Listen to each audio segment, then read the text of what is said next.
வடசென்னை இரண்டாவது பாகத்தை பற்றி ரொம்ப முக்கியமான அப்டேட் வந்து வெளியாகி இருக்கு.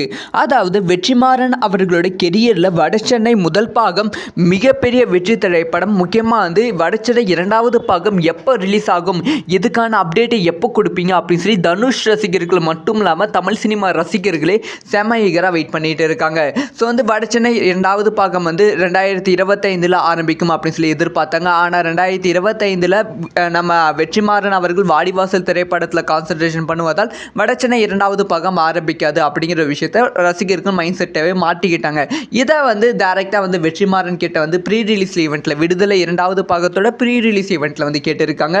அதுக்கு வந்து வெற்றிமாறன் அவர்கள் என்ன சொல்லியிருக்காங்கன்னா, ஸோ இப்போ வந்து நான் வந்து விடுதலை இரண்டாவது பாகத்தை முடிச்சிட்டேன், நெக்ஸ்ட் வந்து வாடிவாசல் திரைப்படத்தில் கமிட் ஆகியிருக்கேன், வாடிவாசல் திரைப்படம் வந்து பண்ண போகிறேன், ஸோ அதுக்கப்புறமா வந்து நான் வந்து வடசென்னை 2 வந்து பண்ண போகிறேன்னா கேட்டால் அதுக்கான ஐடியாவே என்கிட்ட வந்து சுத்தமாக கிடையவே கிடையாது. வடசென்னை 2 வந்து ஐடியா இருக்குது, அது எப்போ ஷூட்டிங் ஆக போகிறேன், ஷூட்டிங் பண்ண போகிறேன், அதுக்கான ஸ்கிரிப்ட் ஒர்க் எப்போ உட்கார போகிறேன் அப்படிங்கிற சுத்தமான ஐடியா வந்து கிடையாது அப்படிங்கிற ஒரு விஷயத்தை வந்து வெற்றிமாறன் அவர்கள் வந்து சொல்லியிருக்காங்க.